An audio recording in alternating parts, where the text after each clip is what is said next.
Donc, j'ai demandé la permission aux modératrices de les présenter très très très brièvement avant de leur remettre la modération, parce qu'il y a 2 mots à dire au sujet de cette modération. Donc, cette session est modérée par, d'une part, Yara Odroj, secrétaire générale de la MSH, que nous avons invité, Maryse et moi, à assurer cette modération avec ayant constaté l'implication de l'équipe entière de la MSH dans tout ce projet et en particulier son application à elle, aussi bien dans les aspects organisationnels que dans les discussions de fond. Et donc, il nous semblait plus que justice de faire participer Yara au colloque lui-même dans son programme. Et ensuite, nous accueillons comme modératrice Cléa Chakraverty du département politique et société, de la rubrique politique et société du média The Conversation. Pourquoi ? Parce que nous avons eu le plaisir de pouvoir conclure un accord de partenariat avec The Conversation, entre la MSH et The Conversation, en vue de ce colloque, dont a résulté en particulier un enrichissement de la modération de ces sessions et aussi, c'est quand même l'occasion de le signaler très modestement, une publication aujourd'hui même dans The Conversation d'un texte de Maryse et de moi qui fournit une possible première approche thématique à ce qui est en jeu dans ces 2 jours.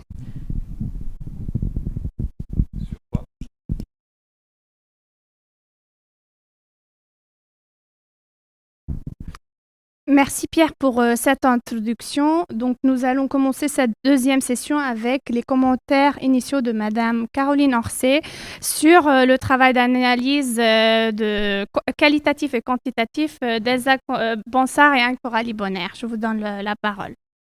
Merci. Donc je souhaite remercier tout d'abord, comme je le disais, mes collègues Elsa Bansard et Anne-Coralie Bonner pour leur analyse sur le contenu des communications scientifiques de la SHS, à la fois quantitative et qualitative. Et je remercie également l'organisation de m'avoir invité à commenter cette étude. L'étude en cours de mes collègues s'intéresse tout d'abord aux mots-clés. Donc, comme politique, confinement, déconfinement, vivre ensemble, santé, et finalement aux préoccupations des gens pendant la période qu'elles ont étudiée. Elles s'intéressent aussi aux termes utilisés, c'est-à-dire, comme elles vous l'ont précisé, le coronavirus, le Covid-19, le SARS-CoV-2, et finalement, tous ces termes ont été utilisés indifféremment dans les journaux. Elles vont s'intéresser aussi aux thèmes associés. Alors, elles avaient fait un joli graphique dans leur étude, donc je vous l'ai montré ici. Ici, par exemple, c'est un graphique qui représentait le lien entre la finance, la santé et les sentiments. Et ce sont des nouvelles liaisons, en fait, qui pourront être utilisées plus tard par les chercheurs et arbitrées par les chercheurs. Donc, c'était assez pertinent et elles avaient fait ça pour plusieurs relations. Elles ont mis aussi en valeur certains sujets et l'importance de ces sujets lors de la pandémie, comme par exemple la politique de santé publique, l'économie de demain, comment la science peut-elle éclairer la situation d'incertitude. Elles ont évalué aussi le poids de la parole donnée au SHS, donc selon les journaux, selon les disciplines, et elles ont porté aussi l'intention des journaux, comme par exemple défendre une idée, débattre, sensibiliser, ou également distraire les gens, par exemple avec les élections aux États-Unis. Tout cela, en fait, ce travail a été mis en place pour examiner et comprendre les méthodes de communication des médias.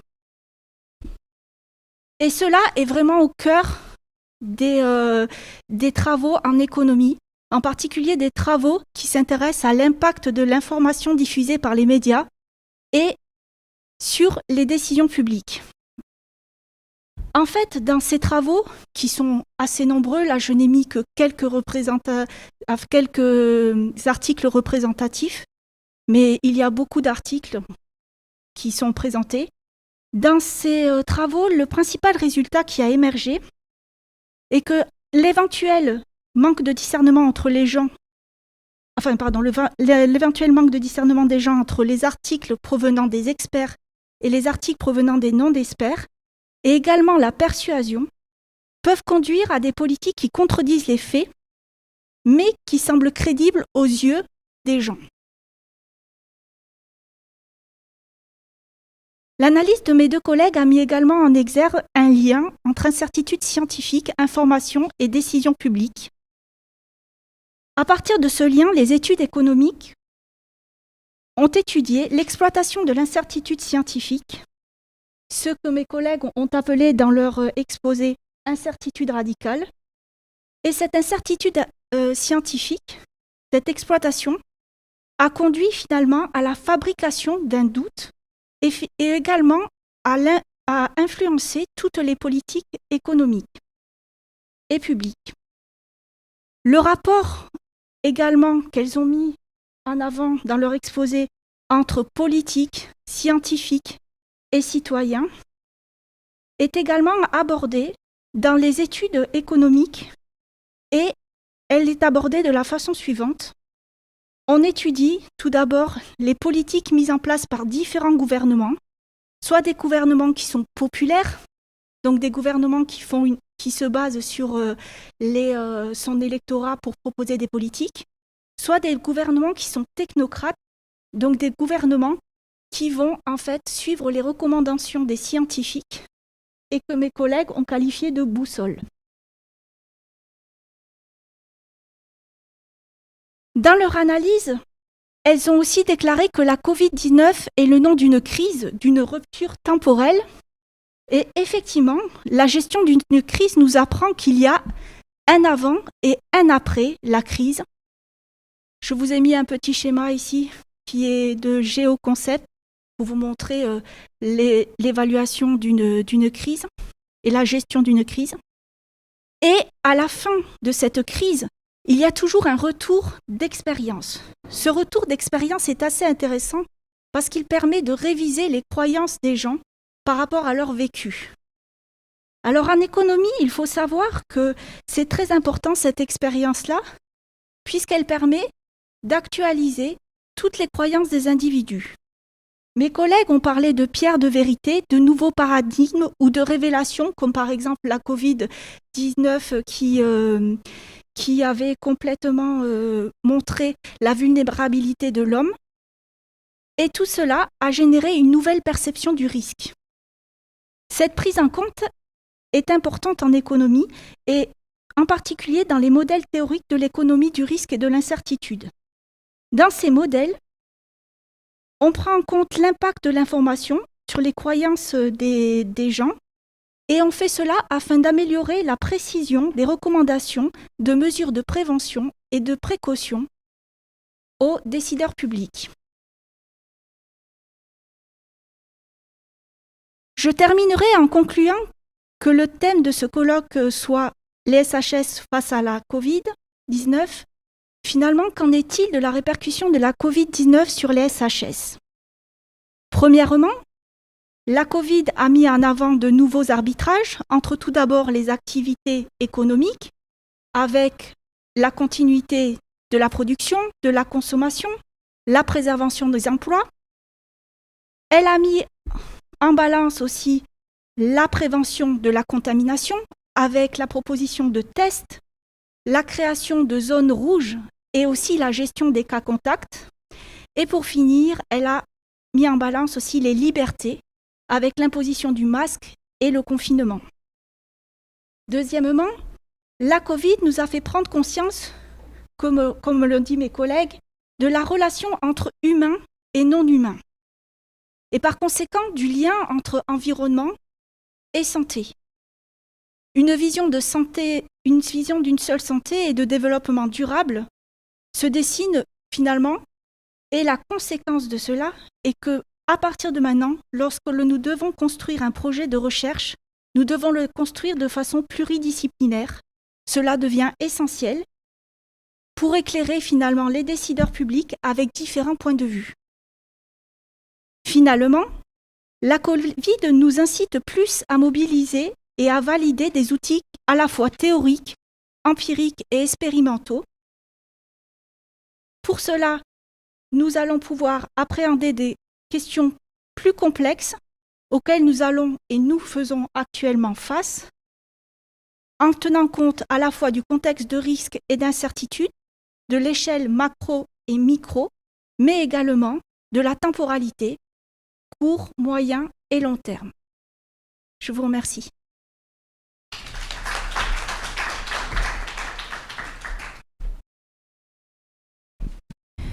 Merci beaucoup de ces commentaires. Maintenant, je vais faire quelques petits commentaires avant de donner le micro à Madame Cléa Chakraverty.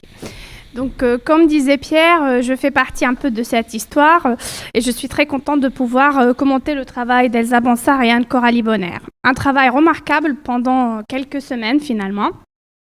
Mais avant cette histoire, il y avait la préhistoire, celle du secteur SHS face au Covid-19, dont Maryse a parlé un tout petit peu tout à l'heure, sur le site de la MSH. En fait, au début du confinement et après le choc que nous avons tous vécu, ou plutôt subi, et lors de nos réunions d'équipe, toute l'équipe de la MSH Paris-Saclay a senti le besoin d'agir dans cette période si incompréhensible. Après plusieurs discussions et propositions, il a été décidé de recenser sur le site de la MSH les articles de presse écrits par les chercheurs SHS. Et là, je souhaite remercier Éric Waldener pour le travail vraiment de démarrage, l'initiation de ce travail sur le site SHS face au Covid-19. Très vite, le secteur est devenu la référence nationale en SHS pour l'initiative CNRS-INSERM. Crise sanitaire, environnementale, humanité, sciences sociales, santé publique. De ce fait, il était nécessaire de le structurer avec une vraie base de données. Mon rôle était de trouver et mettre en liaison et coordonner les spécialistes d'archivage et de base de données, les spécialistes de l'interface site web et faire la transition avec le travail de recherche de nos 2 ingénieurs de recherche. Ce travail d'équipe sera présenté demain dans la session 6 et vous allez écouter le témoignage du groupe de travail pour vous donner un aperçu sur comment nous avons bâti ce projet en assemblant les briques et les compétences. Revenons aux analyses. Concernant les analyses quantitatives d'Anne Coralie Bonner, je trouve que les analyses de différence d'intention entre les 5 médias fait passer un message fort.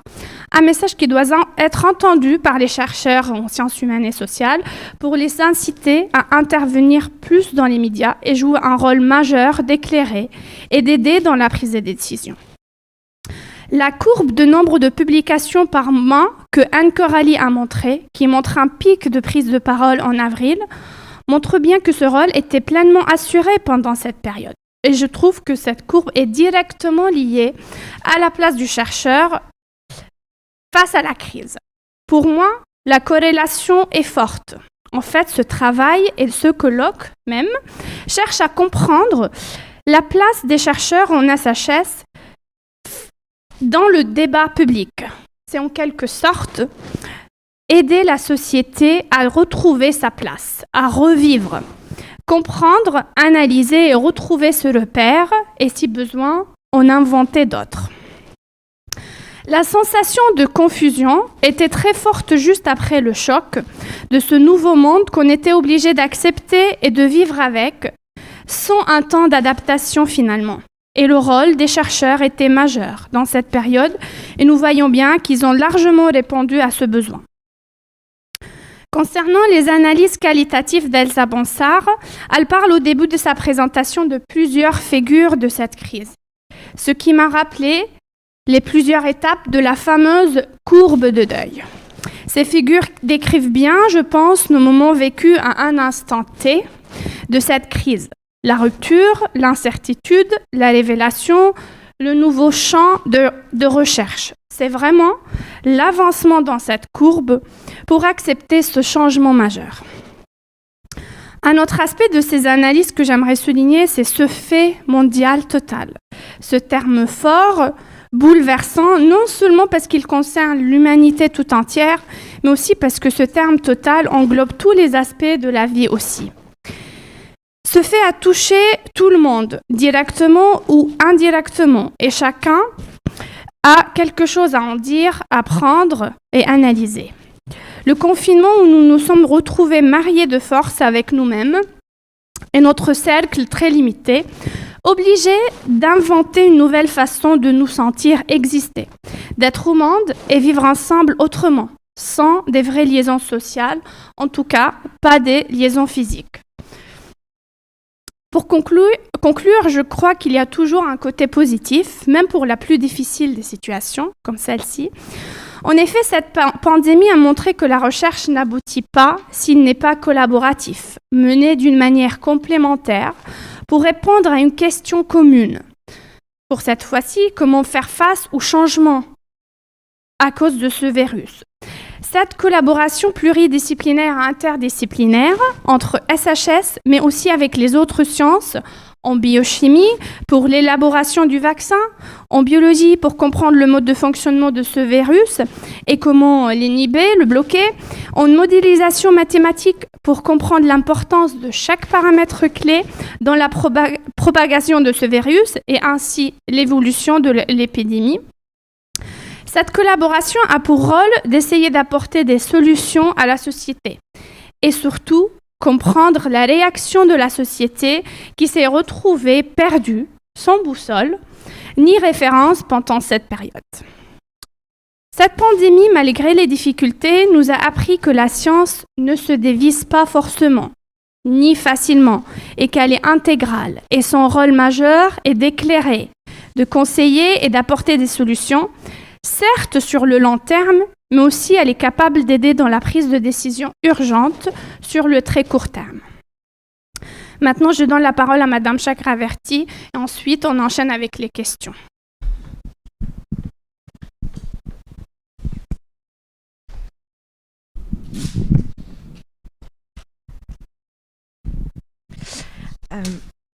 Bonjour à toutes et à tous. Merci beaucoup de votre invitation. Merci à la MSH Paris-Saclay de nous faire participer à ce débat.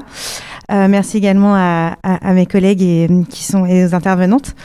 Alors, tout d'abord, je voudrais, si vous me le permettez, avant de passer aux questions, j'aimerais réagir aux études qui ont été présentées aujourd'hui avec certains points, puisque j'ai la chance d'appartenir à ce média, de Conversation France. Et nous avons donc énormément publié, comme cela a été aussi montré tout à l'heure, sur toutes ces questions. Et donc j'ai envie de vous donner un peu aussi un regard de l'intérieur et peut-être susciter d'autres questionnements, d'autres commentaires et des discussions en fait sur le sujet. Dans ce qui a été dit tout à l'heure à l'instant, il y a effectivement deux points clés qui pour nous en tant que journalistes, éditeurs au sein de Conversation reviennent. C'est la question du risque effectivement que fait porter cette crise et la question de l'impact. Risque tout d'abord, parce que tout simplement, c'est l'inconnu, donc on ne sait pas en tant que citoyen, en tant qu'individu, en tant que collectif, on ne sait pas à quoi nous avons affaire, nous ne savons pas dans quelle mesure cela va durer, ce sont des questions qu'on se pose évidemment encore aujourd'hui.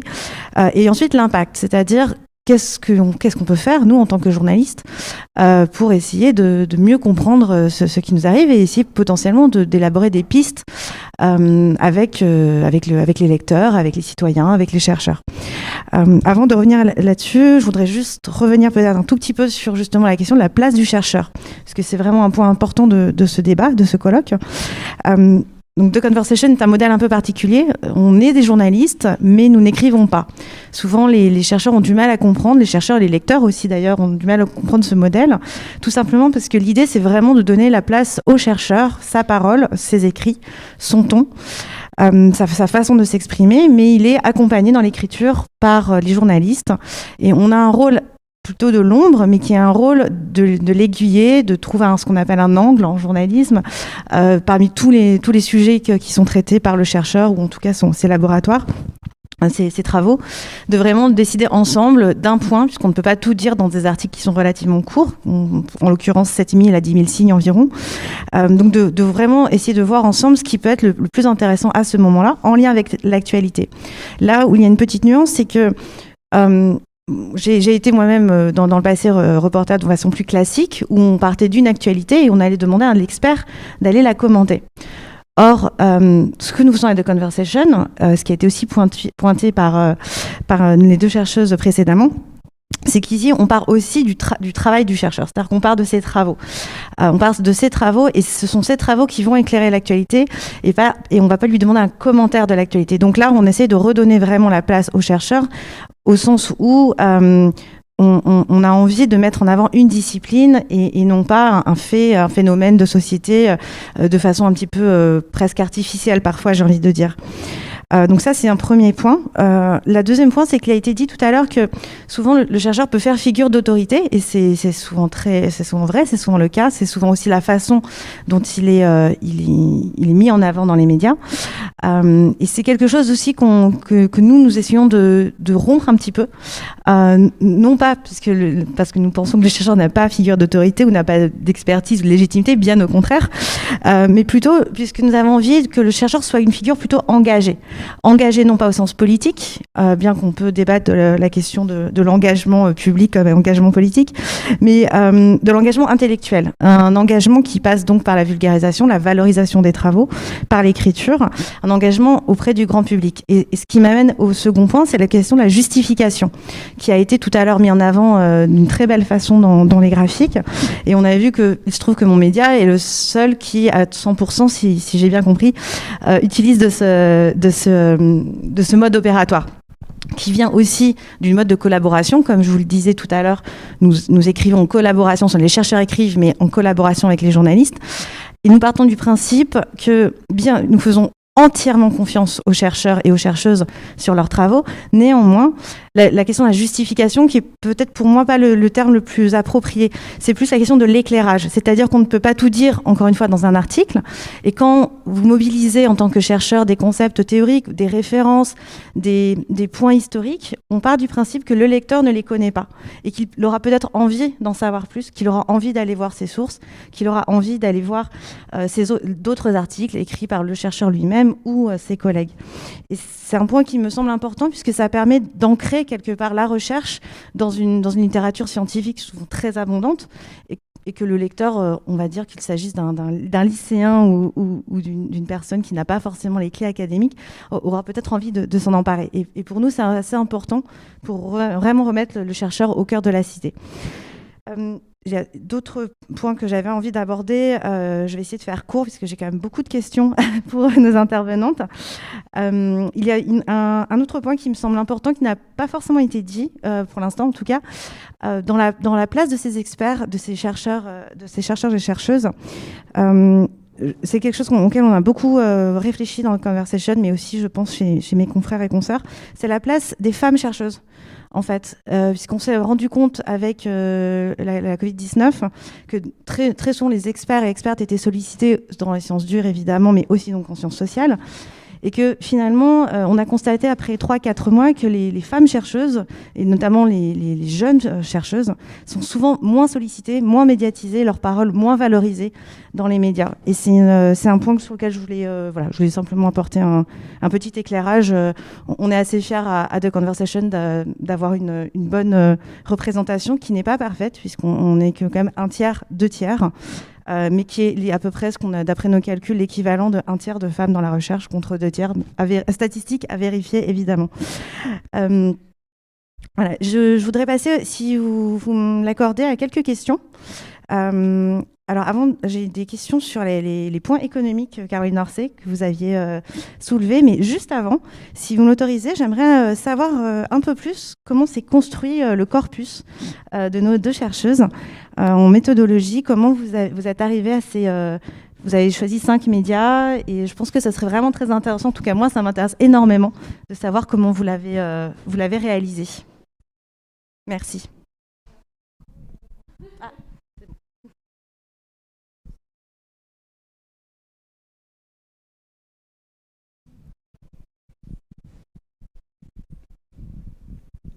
Alors, comme je l'ai dit tout à l'heure, on s'est concentré sur la presse quotidienne nationale, dans l'idée que c'est ce qui a probablement le plus d'influence.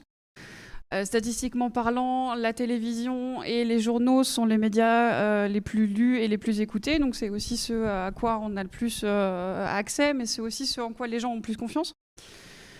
Pour ce qui est des choix des médias en ligne, donc Conversation AOC, notre idée, ça a été, ce sont des plateformes dédiées à la parole des chercheurs. Donc si on évalue la parole des chercheurs, on va regarder là-dessus.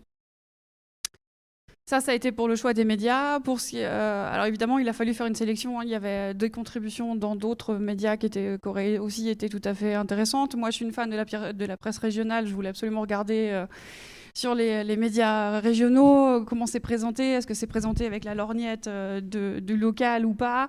Mais évidemment, il a fallu sélectionner et découper comme on pouvait. Donc ça, c'est pour la partie du choix. Pour ce qui est de la première grille, on a fonctionné en plusieurs temps. On a commencé du coup par sélectionner, on a alimenté la veille documentaire. Et notre choix de sélection pour le corpus même, donc pour les 826 textes dont je parlais tout à l'heure, qui ont été analysés sur 5 médias principaux, on a sélectionné des chercheurs en sciences humaines et sociales actifs dans un labo de recherche ou une université. Sachant que pour chacun des titres, on est allé vérifier la discipline, on est allé vérifier le labo de rattachement ou l'université de rattachement. Donc ça a été le premier filtre.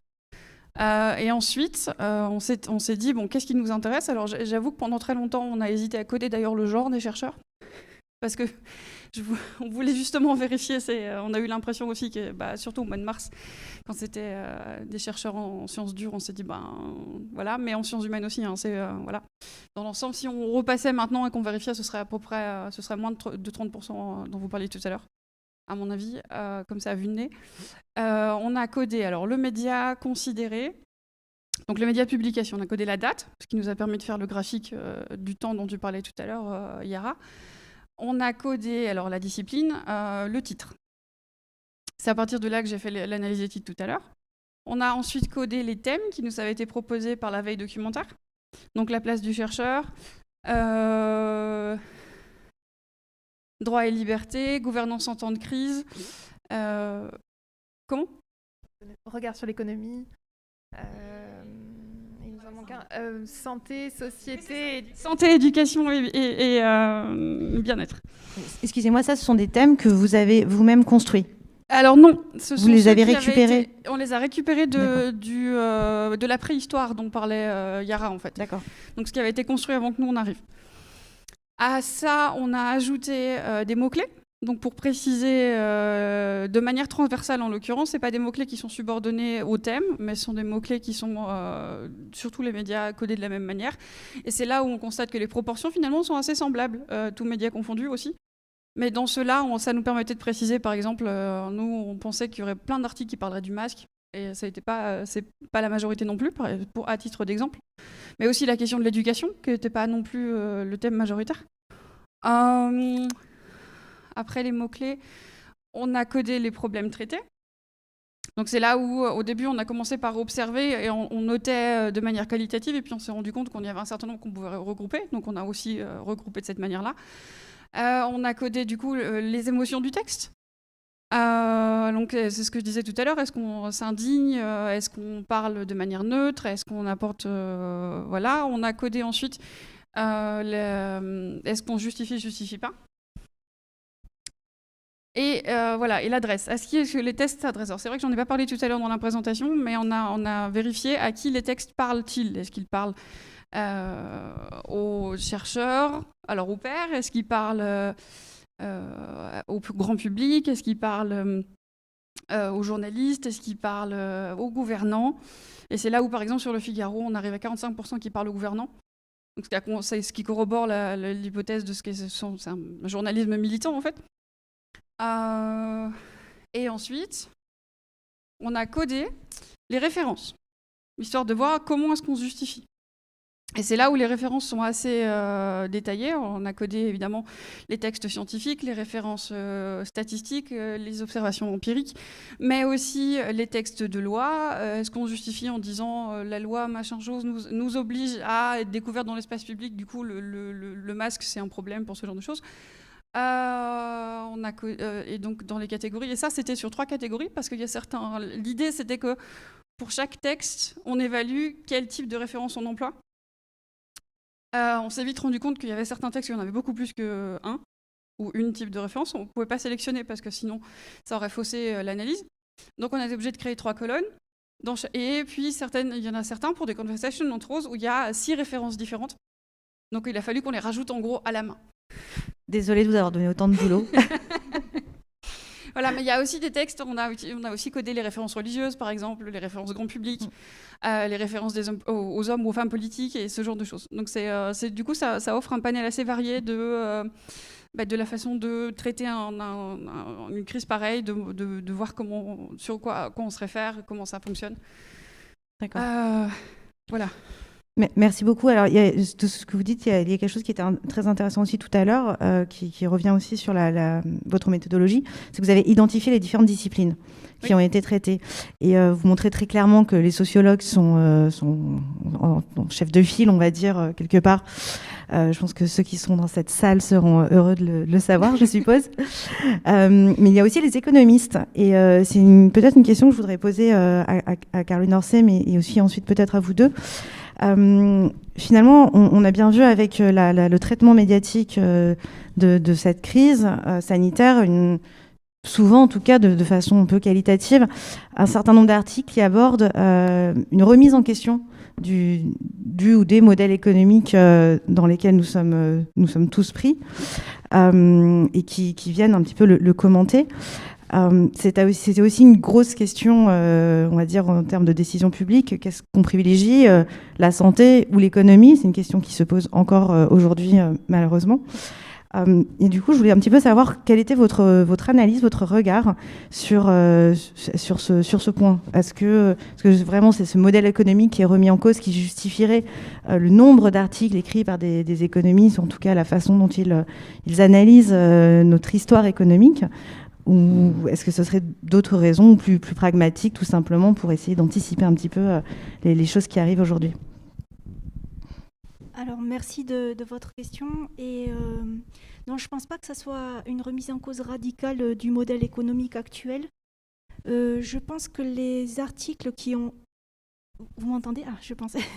Les articles qui ont été proposés, ils ont montré aussi une nouvelle économie, qui est la nouvelle économie expérimentale et comportementale. Je pense que vous en avez vu pas mal dans votre journal. Et c'est vrai que c'est une économie qui est assez nouvelle. Elle a à peine 10-15 ans. Elle vient des États-Unis et elle a été très développée. Et c'était vraiment le moyen de mettre en place et de montrer aux gens ce qu'on faisait aussi en économie. On étudie à la fois les comportements, mais à partir de là, on peut tirer des politiques et faire des recommandations. Parce que nous ne sommes qu'à l'échelle de recommandations. Il faut toujours le préciser, l'économiste ne fait pas la politique, il recommande. Après, le politicien va décider s'il applique ou pas les recommandations. Et du coup aussi, c'était assez intéressant parce que vous me permettez du coup de répondre sur ça, enchaîner sur santé, environnement, et comme vous l'avez dit aussi, on peut parler emploi. Effectivement, il est vrai que personnellement, je travaille beaucoup sur santé et environnement, mais je suis très consciente de l'impact de l'emploi sur les décisions environnementales. Mais c'était important de mettre tout en balance, et c'était le moment des... C'est vrai qu'en économie de l'environnement, on était ravis de pouvoir enfin montrer qu'il y avait une importance entre la santé et l'emploi, et peut-être même diriger l'emploi vers des emplois un peu plus écologiques. Et c'était vraiment un moment où vous avez eu beaucoup, je pense, de travaux sur ce sujet-là. Et le modèle ne va pas être remis en cause. Il est discuté, et justement, ça a permis peut-être des avancées en montrant il y a l'environnement qui est assez important. Regardez, on peut évoluer, et si on prend en compte l'environnement, ça peut aussi protéger la santé. On a fait, comme je l'ai précisé, la politique de une santé. Et c'était le moment de le faire, puisque nous vivons tous ce virus. Merci beaucoup, Caroline Orset. Peut-être Anne-Coralie, vous voulez peut-être réagir?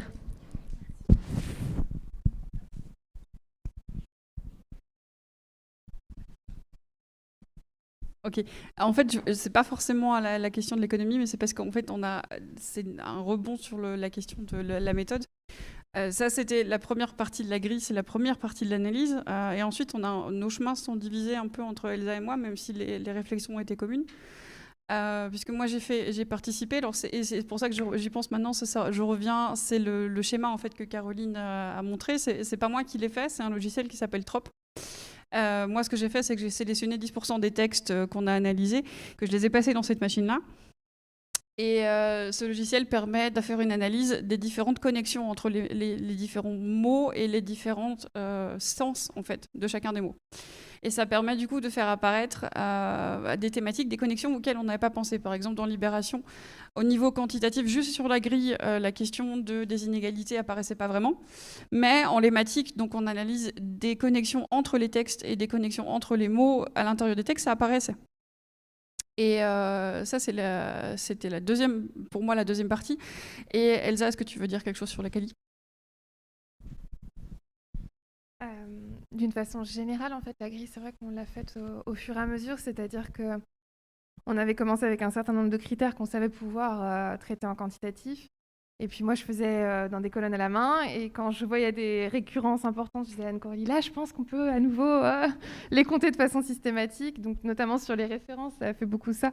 Au début, j'ai dit tout de suite, il faut qu'on sache les textes qui en contiennent, les textes qui n'en contiennent pas. Et puis après, à force de noter toutes celles qui apparaissaient, très diverses, je me suis dit que c'était qu'il fallait le systématiser, par exemple.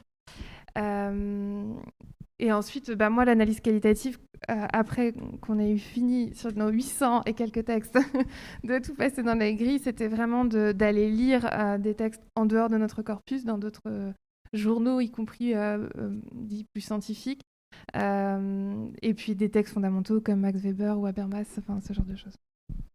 Merci beaucoup.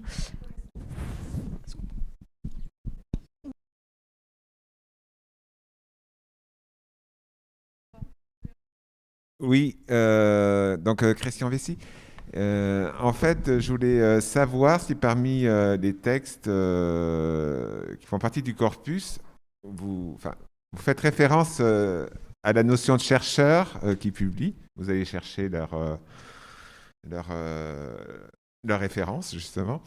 Mais est-ce que c'est des chercheurs toujours qui sont experts du domaine ou de leur domaine, c'est ça. Est-ce qu'il y a eu une tentative, est-ce que vous avez mené une réflexion sur, par exemple, je ne suis pas sûr que dans votre corpus, vous ayez forcément quelqu'un qui travaille justement qui est spécialiste des comportements humains en cas d'épidémie. C'est différent. Moi, j'ai un collègue là qui va présenter, Benoît Bastard, il est ici. Il n'est pas spécialiste des questions de cette épidémie, ou des épidémies en général, mais il a fait un texte sur la façon dont les personnes se comportaient par rapport à la loi ou au règlement, etc. Donc, voilà, c'est un peu à partir de cet exemple-là. Est-ce que c'est des gens vraiment qui sont experts dans leur domaine? Et est-ce que vous en tenez compte dans votre codage? Alors, on répond au fur et à mesure ? Oui. Très concrètement, dans notre grille, comme on a codé la discipline du chercheur qui était l'auteur du texte et les problèmes abordés, on a effectivement pu tracer qu'il y ait des économistes qui ont parlé des questions par exemple d'enseignement, qui n'étaient pas leur champ du coup de spécialité de prime abord. Après, on n'a pas systématisé une analyse de ça parce que juste on a 2 mois et que ça faisait déjà beaucoup de choses. Mais effectivement, c'est une perspective qui est importante et qu'on a codée, donc qu'on va pouvoir, sur lequel on va pouvoir revenir en prenant notre temps. Voilà.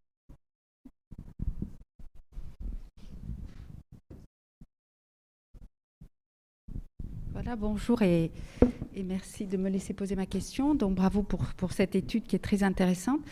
Je suis Christine Balaguet, je suis professeure à l'Institut Mines-Télécom Business School et membre du LITEM, l'Université Paris-Saclay. J'avais 2 remarques en fait. La première, c'est sur cette idée de parole du chercheur et du corpus que vous avez choisi, qui est limité aux grands médias et à quelques médias parmi ces grands médias, et à la question de l'influence dont vous parliez tout à l'heure. Si je regarde Le Monde, c'est une audience de 300 000 lecteurs et on pourrait faire l'exercice sur tous les médias cités.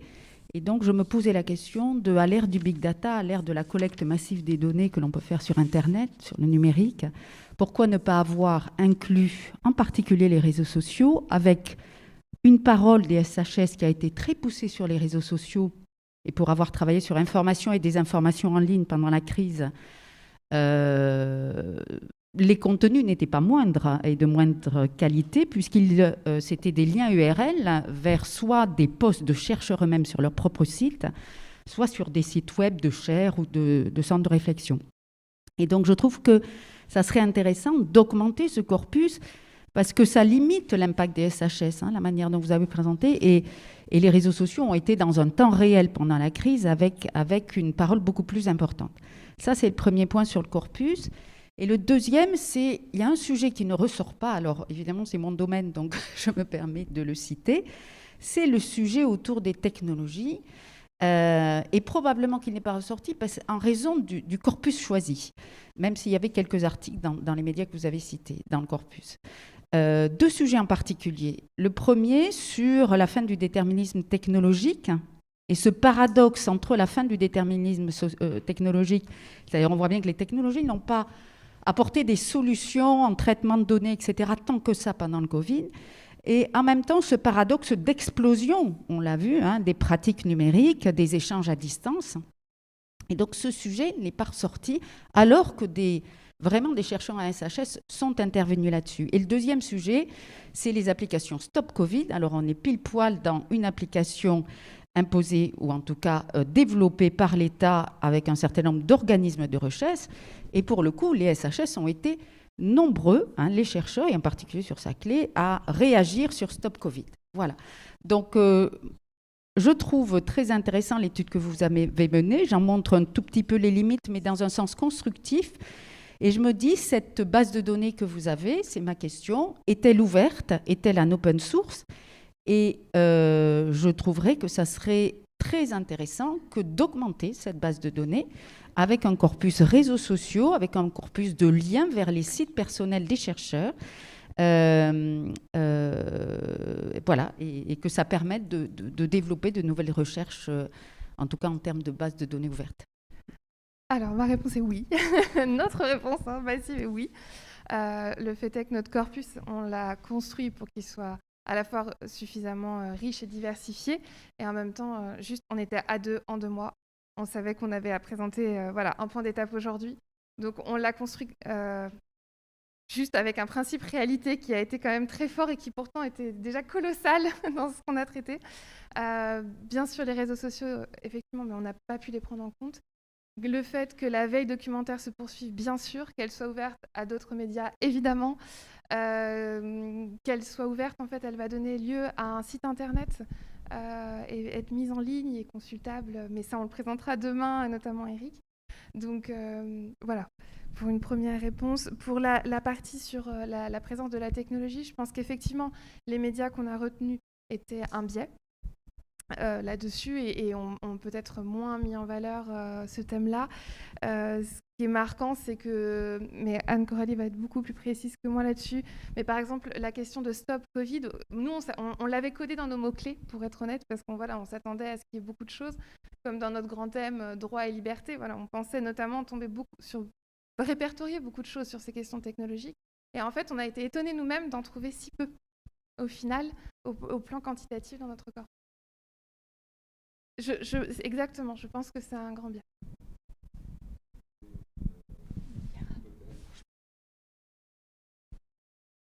Je pense que notre corps n'a pas mis ça en avant. Mais je voulais juste préciser en point de méthode, en fait, une des choses qu'on a tenu à coder, c'était aussi le principe éditorial, c'est-à-dire qu'il fallait que ce soit un texte qui a été revu pour le grand public. Donc le problème des blogs, c'est que ce sont pas des textes qui sont filtrés en fait par le principe éditorial. C'était la première chose. La deuxième chose, pour ce qui a été du corpus, c'était une question de systématisation. C'est-à-dire que le problème des blogs et des posts sur les réseaux sociaux, c'est que c'était plus difficile, en tout cas en 2 mois, de systématiser toutes les publications. Parce qu'on ne pouvait pas ne prendre qu'une partie, ne prendre que celle qui nous intéressait et puis laisser tomber les autres. L'idée, c'était vraiment d'ouvrir quelque chose qui soit représentatif en fait de ce qui s'est dit. Et la question justement du numérique, elle apparaît vraiment très très peu. Moi personnellement, je viens aussi de l'information communication, je pensais que ce serait beaucoup plus présent. J'ai trouvé justement intéressant que dans des grands médias avec grandes audiences, ce ne soit pas un thème qui soit plus abordé, ou très peu. Oui, non, mais j'ai pas dit qu'il n'a pas été abordé, j'ai dit que dans des médias de grande influence, on n'en a pas parlé beaucoup finalement. Alors que moi, je m'attendais justement à ce qu'on en parle beaucoup plus.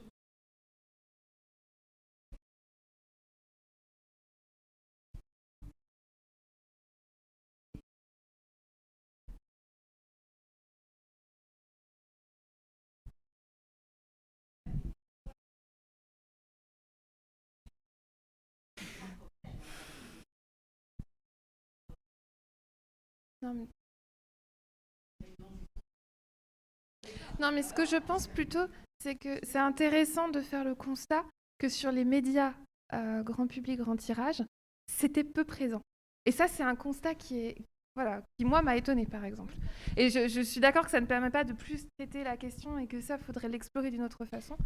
Mais ce constat-là, il était quand même marquant, justement, de se dire que dans le monde, ils ont très peu parlé de l'application Stop Covid, par exemple. C'était un constat auquel moi, je ne m'attendais pas, par exemple. Excusez-moi si je peux juste me Mais je suis permettre. d'accord que ça se limite à ça, la possibilité avec notre corps. Je me permets juste de réagir. Vu de l'intérieur, j'ai envie de dire à ce qui vient d'être dit et à vos deux questions, monsieur et madame. Ça rejoint votre première question, monsieur, sur la question de l'expertise.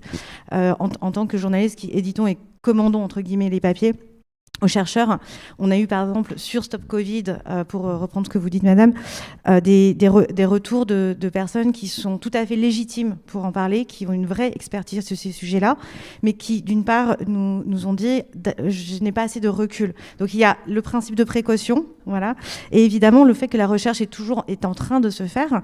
Et donc nous avons eu des retours de personnes qui se sont dit je préfère prendre un peu de temps, attendre et revenir vers vous, vers quelque chose de grand public, puisque d'abord je veux le digérer entre guillemets de façon scientifique. Donc c'est vrai que ça peut expliquer aussi le fait qu'il y ait moins de papier, puisque ce ne sont pas des interviews ou des reportages classiques. Mais effectivement, sur l'expertise, en tout cas, c'est ce qu'on essaie de faire à notre niveau, c'est de toujours aller vers des personnes qui sont expertes, qui ont fait des travaux, qui ont publié sur les sujets, et qui du coup proposent peut-être des réflexions. Pas forcément des pistes avec des travaux peer review, etc., mais qui vont avoir une réflexion sur le sujet forte de leur expérience passée. Voilà. Merci. Donc, on continue avec les questions. Madame Stéphanie Lacour. Merci pour votre présentation. Je vais essayer d'être très courte. J'avais plusieurs questions de fond et je vais me concentrer sur une question de méthodologie. Vous avez fait référence dans vos présentations toutes les deux plusieurs fois au début de la crise que vous avez situé du fait de votre corpus et des choix que vous avez opérés début mars. Or, dans d'autres pays, on avait déjà, à ce moment-là, un certain recul. Alors, je pense à la Chine, évidemment, mais à l'Italie aussi, dans une certaine mesure, plus près de nous. J'imagine que vous avez centré vos analyses sur les publications de chercheurs qui, en majorité, étaient français. Parce que même si des chercheurs d'autres nationalités se sont exprimés dans les médias que vous avez cités pendant cette période. Mais même en ciblant ainsi votre propos, est-ce que les chercheurs français ne se sont absolument pas exprimés plus tôt ? Comment est-ce qu'on peut analyser ce silence ? Et alors, je vous donne une piste en tout cas, ma réponse en première approximation consisterait à me demander si finalement, nous, chercheurs en SHS, nous n'avons pas réagi davantage au confinement et aux atteintes aux libertés qu'il signait qu'à la crise sanitaire en elle-même.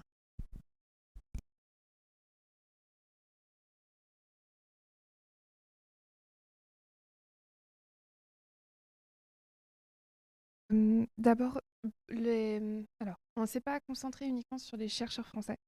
Ce n'est pas un critère qu'on a voulu retenir. On a choisi des médias et on a pris l'ensemble des chercheurs qui étaient intervenus dans ces médias, français ou non. Maintenant, évidemment, ils étaient majoritairement français. Non, mais c'était juste pour dire dans la méthode, le critère de sélection qu'on a eu. Ce qui d'ailleurs ne se permet pas de nous demander quelles paroles les chercheurs français ont eues dans d'autres médias étrangers, par exemple. Enfin, bref. Sur la façon dont on a borné notre corpus, L'idée, c'était qu'à partir de début mars, quand justement avec le début du confinement, etc., la prise de parole du chef de l'État, le nombre de publications ont explosé. Donc c'est à partir de là qu'on l'a daté. Là encore, toujours dans un souci aussi de réalisme et de...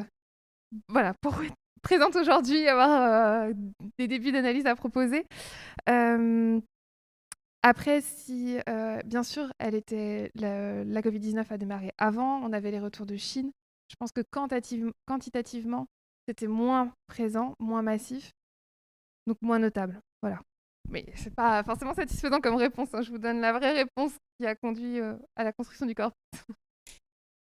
Oui, c'est ça. Le problème, ça a été un problème technique. Il a fallu, comme notre but, c'était d'être le plus représentatif possible et le plus exhaustif, comme je viens de le dire, histoire d'avoir vraiment une parole qui était complète, au moins pour ces 5 médias-là.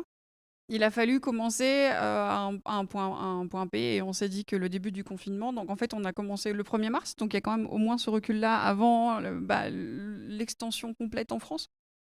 Sachant que j'ai fait le test de manière non systématique pour voir s'il y en avait beaucoup avant, et en fait il n'y en a pas beaucoup. Il y avait quelques textes, j'en ai trouvé 2 sur AOC, j'en ai trouvé aussi un peu sur Le Monde qui suivent ce qui se passe en Chine, mais c'est tout en fait. Sachant que sur la question des chercheurs français, en fait, ça dépend aussi des médias. Par exemple, sur Le Monde, il y a beaucoup plus de chercheurs invités. Donc, il y avait Habermas, qu'on a cité tout à l'heure, qui est invité sur Le Monde, mais il y a aussi des chercheurs qui sont basés en Chine, par exemple, qui sont basés au Brésil, et qui, avec leurs lunettes de chercheurs franco-brésiliens ou franco-chinois, par exemple, parlent aussi un peu de la situation et analysent cette situation-là. Donc, ça dépend aussi un peu des médias. L'image que l'on retrouve, sachant qu'un autre des éléments de réponse, c'est la question de l'adresse. On a aussi, du coup, comme je le disais tout à l'heure, codé à qui les textes parlent. Et on constate, par exemple, c'est intéressant que sur The Conversation, les adresses sont souvent les Français. Ce qui nous a aussi surpris, parce que c'est The Conversation France, tu vois, on s'attendait plus à peut-être quelque chose de plus généralisant, et c'est moins le cas. Alors que sur Le Monde, il y a des textes qui s'adressent à l'Union européenne, même l'humanité, donc c'est un peu plus... Ça varie aussi. Je voudrais juste rebondir sur l'hypothèse de est-ce que les chercheurs, finalement, en SHS en tout cas, n'ont pas plus réagi au confinement qu'à la pandémie elle-même. Le graphique qui montre que tous les chercheurs ont quasiment publié en avril, en tout cas sur cette période-là, effectivement, il faut qu'on s'y interroge. Pourquoi aujourd'hui la parole cesse à nouveau, se raréfie, pourquoi elle était rare avant et pourquoi elle a explosé à ce moment-là. Effectivement, est-ce que confinés, on n'a pas tous essayé de trouver un sens à tout ça ou d'en donner un et d'écrire à ce moment-là? C'est une question possible. Après, on n'a pas la réponse. Oui, bonjour. Donc, je suis Anna Vasilescu, je suis chercheuse en linguistique au laboratoire LIMSI. Donc, je vais faire quelques réflexions liées à mon domaine. Je reviens à votre graphique avec les différentes disciplines qui ont pris la parole dans ce contexte. Et je me suis demandé où se trouvent les linguistes. Probablement quelque part entre sciences de l'information et langue et civilisation. Enfin, je les ai situés par là. En tout cas, pas parmi les premiers qui ont pris la parole. Je me suis demandé pourquoi et je fais l'hypothèse, en ce qui me concerne, je travaille sur des bases de données et pour lesquelles j'ai besoin de temps, de recul, de poser des questions, d'outils, de pré-traitement, ce qui prend beaucoup de temps. Donc je fais l'hypothèse que les linguistes sont dans cette phase, ce qui m'amène à la deuxième réflexion qui est que s'il y a un domaine de la vie de tous les jours qui a été fortement impacté par cette crise et qui pour l'instant n'a pas été évoqué, c'est la communication.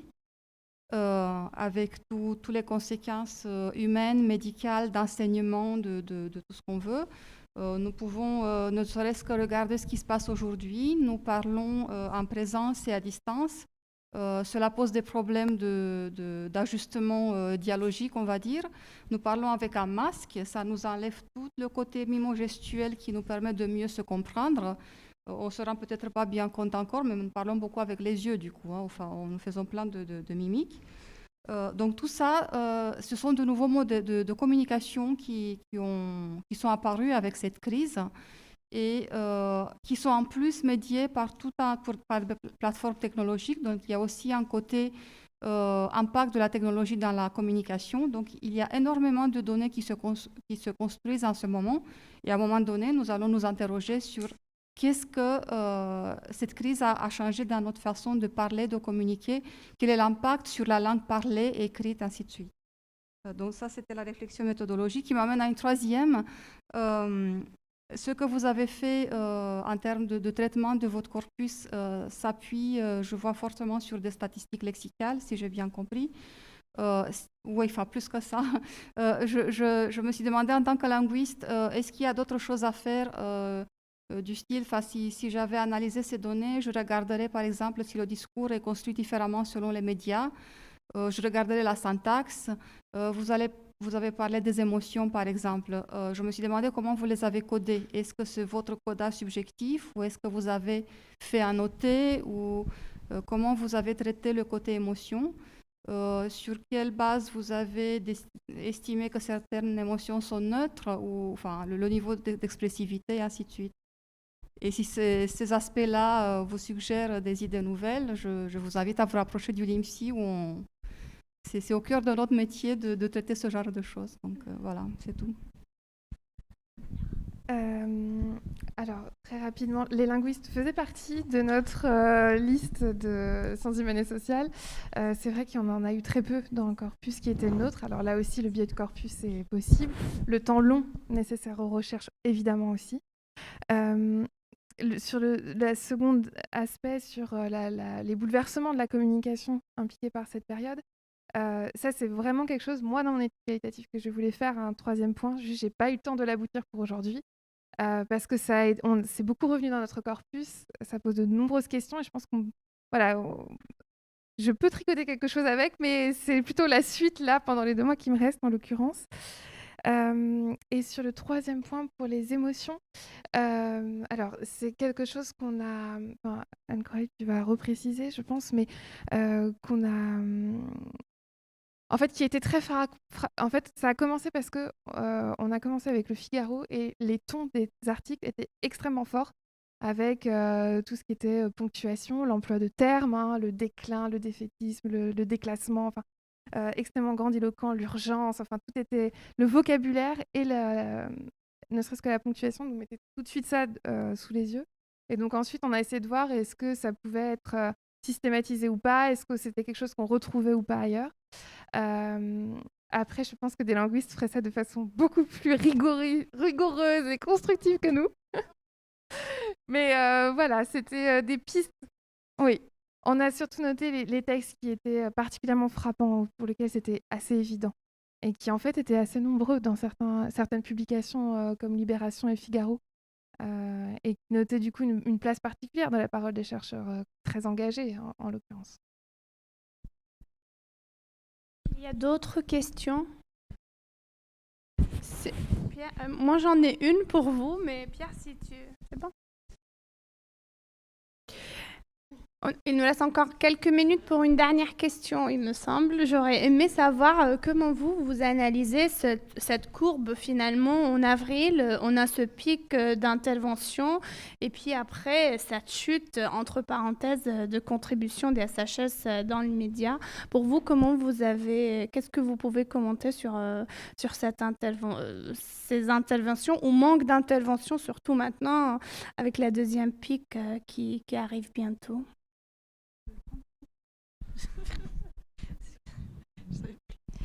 Merci.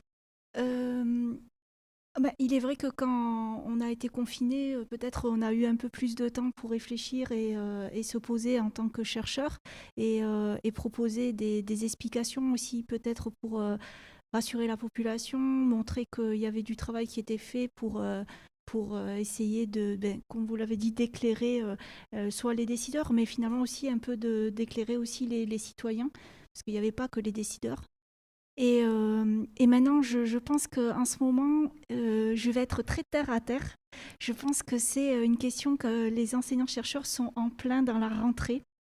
Et c'est assez, c'est une période, je pense que tout enseignant-chercheur va me rejoindre, un peu difficile parce que nous sommes entre mi-distanciel, mi-présentiel, nous avons nos étudiants, donc la priorité est peut-être passée un petit peu aux étudiants Et bien sûr, nous sommes toujours très intéressés par le Covid et par trouver des solutions, mais notre temps est limité par jour et du coup, je pense qu'en ce moment, nous sommes plus vis-à-vis des étudiants. Donc, il y a peut-être une petite baisse, mais ça ne montre pas le désintérêt total des chercheurs. Au contraire, les chercheurs ont monté des projets. Il y a énormément eu d'appels. D'ailleurs, la MSH, pour la remercier, a proposé beaucoup de fonds et les chercheurs ont répondu et en plus, beaucoup de projets sont en cours. Mais peut-être en ce moment, peut-être il y a moins de publications, mais il n'y a pas de désintérêt. Au contraire, il y a du travail derrière, mais il va falloir un petit peu de temps parce qu'on l'a dit, les messages sont une matière qui a besoin un peu de mûrir. Et voilà, non, c'est pas, ne vous inquiétez pas, on est là, mais voilà, en ce moment, on est peut-être aussi avec la rentrée scolaire.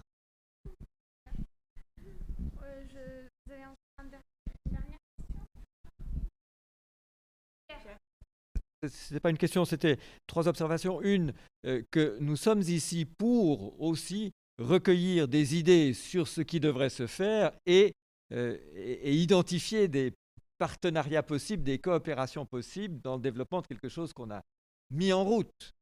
Premier point. Deuxième point, la référence à l'absence de mention de Stop Covid dans l'analyse quantitative m'oblige à rappeler que Stop Covid, enfin les critiques à Stop Covid, l'analyse de Stop Covid a été un des premiers thèmes que nous avons rencontrés dans l'analyse qualitative de ce qui se fait, notamment sur le site, et on en reparlera dans le cadre d'une de ces tables rondes, mais intéressant par rapport à ce qui a été dit à propos des réseaux sociaux et des blogs individuels. C'est peut-être une pure coïncidence que justement cet article-là se greffe sur un blog personnel. Pas personnel, mais un blog de l'initiative. Et puis, troisième observation, il y a une thématique tout à fait capitale qui s'ouvre quand on parle de la comparaison internationale. Il se passe ici un fait social, un fait mondial total qui n'est au fond pas, qui est loin d'avoir été dit mondialement.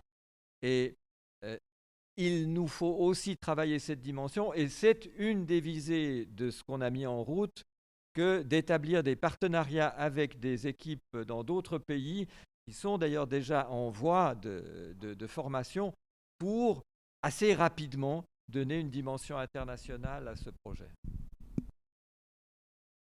Merci Pierre. Une dernière question ? Voilà, un commentaire et puis on aura la possibilité de discuter lors de déjeuner informellement. Merci beaucoup. Juste simplement pour un tout dernier point très rapide par rapport à ce qui a été dit sur les émotions et sur l'impact. Nous sommes persuadés à The Conversation que justement les sciences humaines et sociales ont un rôle à jouer à la fois en termes d'impact, de réflexion, mais aussi pour prendre du recul et de la distance vis-à-vis de l'émotion. Madame parlait tout à l'heure des réseaux sociaux. Moi, je fais de la veille sur les réseaux sociaux puisque c'est un outil très important où les chercheurs sont très présents, mais souvent les chercheurs réagissent aussi à chaud comme tout un chacun sans plus de recherche, c'est de l'opinion, ce qui est très bien. Simplement, je pense que les chercheurs en sciences sociales ont vraiment ce rôle de mettre de la distance, un petit peu de recul, de froideur quelque part aussi dans leurs écrits, et c'est quelque chose qu'on fait aussi de façon internationale comme Pierre le soulevait tout à l'heure, puisque nous avons la chance d'avoir 9 éditions à travers le monde. C'est pour ça aussi qu'on est effectivement adressé plutôt à un lectorat français, puisque nous avons un lectorat ailleurs, et que nous mettons en réseau nos chercheurs, je dis nos chercheurs, mais nos contributeurs, en tout cas pour travailler peut-être ensemble. Et en tout cas, nous serions ravis à The Conversation France de poursuivre l'aventure avec la MSH Paris-Saclay et bien sûr les chercheurs qui ont le temps dans cette période un petit peu compliquée. Voilà, merci. On va clôturer cette session. Nous vous remercions et là, on va pouvoir aller déjeuner ensemble juste à côté. Merci.